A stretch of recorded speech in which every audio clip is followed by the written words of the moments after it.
बच्चों, आपका पाठ है लखनवी अंदाज। जैसा कि नाम से ही स्पष्ट हो रहा है कि इसमें लखनऊ के बारे में ज़रूर कुछ न कुछ होगा। लखनऊ नवाबों की नगरी है। यह नजाकत, नफासत और तहजीब के लिए भी प्रसिद्ध नगर है। यहाँ के लोग अपनी तहजीब के लिए ही जाने जाते हैं। यह पाठ लखनवी अंदाज उस समय लिखा गया था। ये उस समय की बात है जब देश आज़ाद हुआ था, मतलब 1947 ईस्वी के आसपास की बात है। उस समय लोगों से उनकी नवाबी और जमींदारी छीनी जा रही थी, मतलब ये जमींदारी प्रथा ख़त्म की जा रही थी। तो नवाबों के हाथ से उनका अधिकार तो चला गया था, परंतु उनकी नवाबी नहीं गई थी, मतलब उनके रहन सहन का ढंग नहीं बदला था। लखनवी अंदाज पाठ व्यंग विधा में लिखा गया है। इस पाठ में लेखक उस सामंती जमींदार वर्ग की बनावटी जीवन शैली पर कटाक्ष करता है, जो वास्तविकता से बेखबर कृत्रिम जीवन जीता है और इसी तरह का जीवन जीने में संतुष्टि का अनुभव भी करता है। ऐसा वर्ग सामान्य जनजीवन से कोसों दूर रहता है और वह स्वयं को विशिष्ट श्रेणी का सदस्य मानता है। भले ही वह अंदर से हाल फटे हाल हो, पर वह समाज के सामने अपनी रहीसी दिखाने से कभी नहीं चूकता।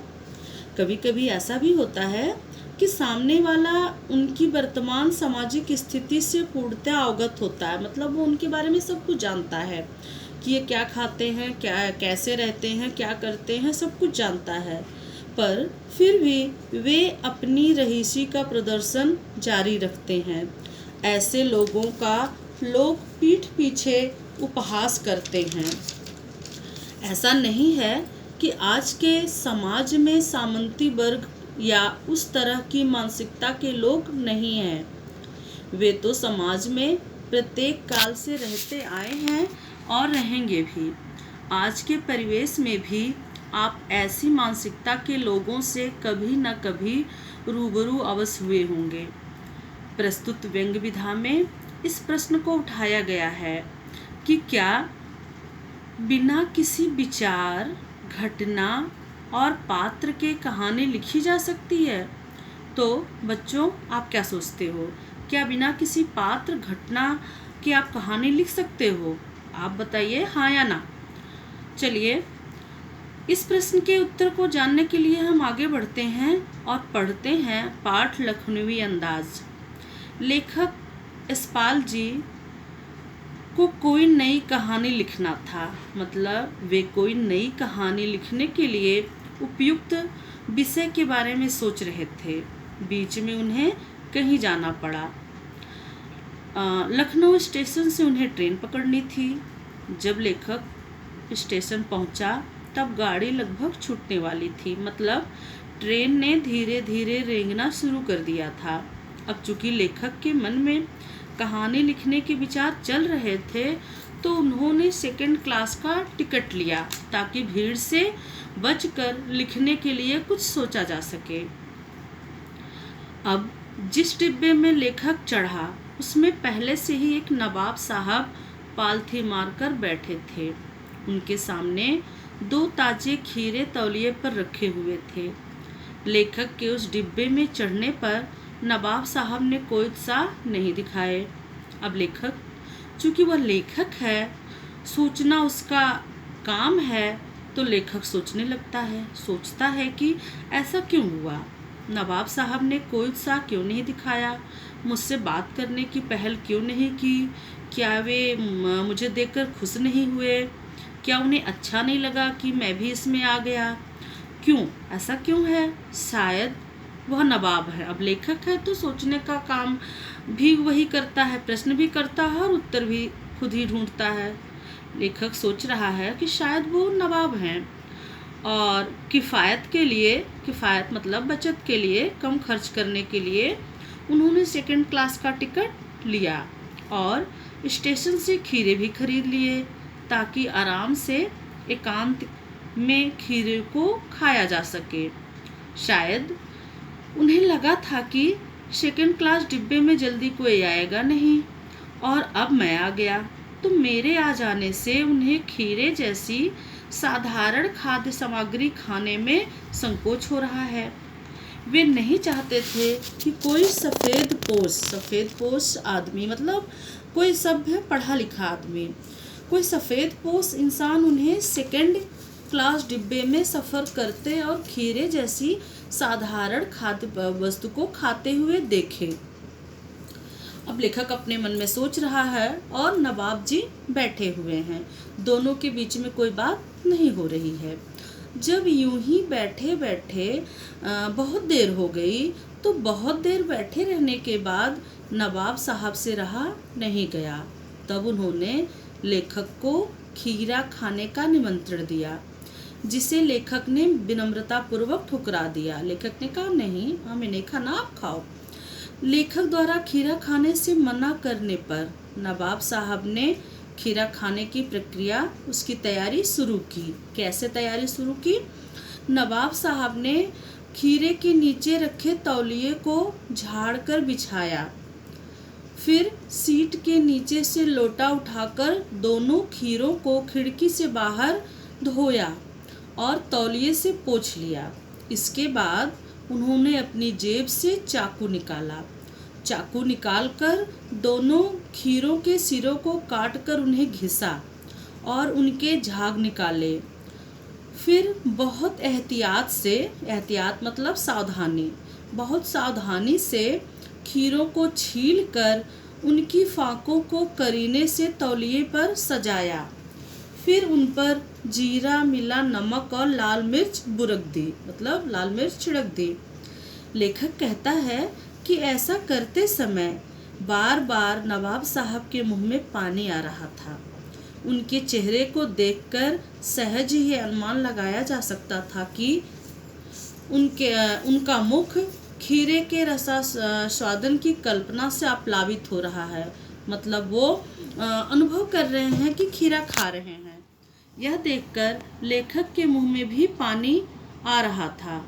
इतना सब कर लेने के बाद नवाब साहब ने एक बार फिर से लेखक को खीरा खाने का निमंत्रण दिया, परंतु लेखक ने पहली बार खीरा खाने से इनकार कर दिया था, तो अब भला हाँ कैसे कहें?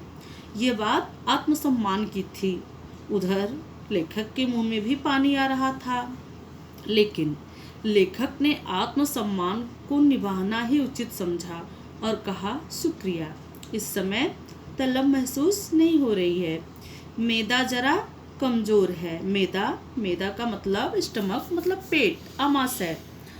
तो लेखक ने इनकार कर दिया। अब नवाब साहब ने क्या किया? उन्होंने एक खीरे की फाँक उठाई, उससे मुँह तक ले गए, सूंघा, आंखें बंद करके सूंघा और प्रसन्न होकर उसे खिड़की से बाहर फेंक दिया।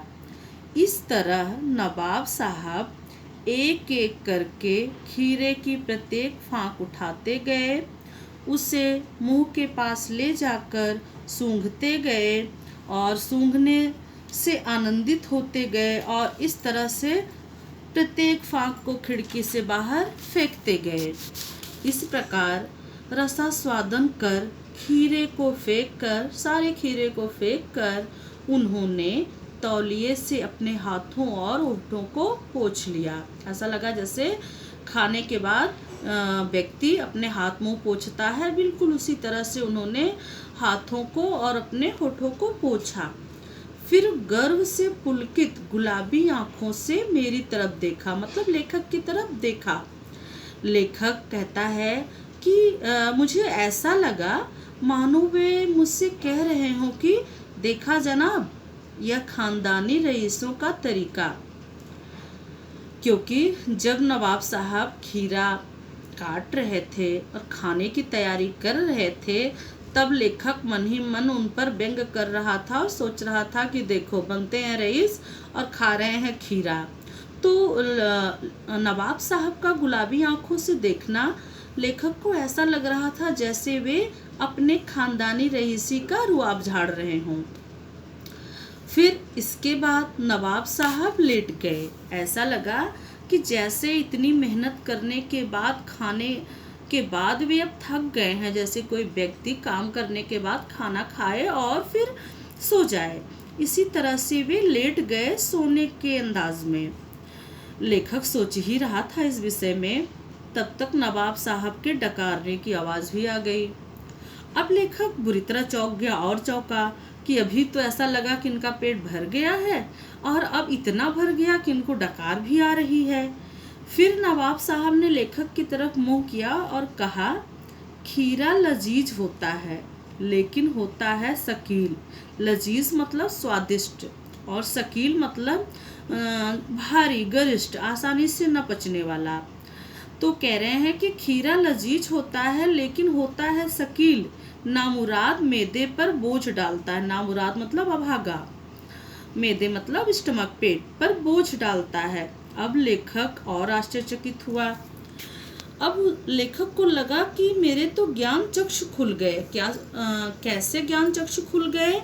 जो लेखक ने प्रश्न छोड़ा था कि क्या बिना विचार पात्र और घटना के कहानी लिखी जा सकती है, तो लेखक सोचने लगा कि अगर खीरे की सुगंध और स्वाद की कल्पना से पेट भर सकता है और डकार भी आ सकती है, तो बिना विचार घटना और बिना पात्रों के कहानी क्यों नहीं लिखी जा सकती?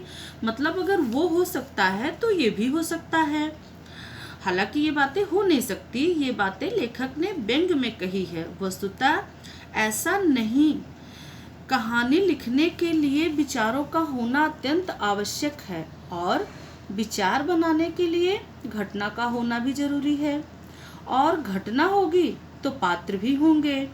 इनके बिना कोई कहानी लिखी ही नहीं जा सकती।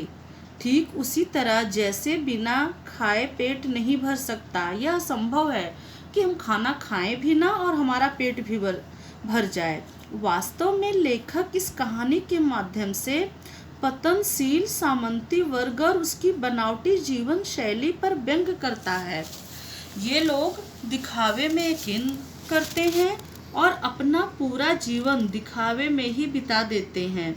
जीवन की यथार्थ और कड़वी सच्चाइयों से इन्हें कोई मतलब नहीं होता है। धन्यवाद। आपका पाठ यहीं पर समाप्त हो जाता है।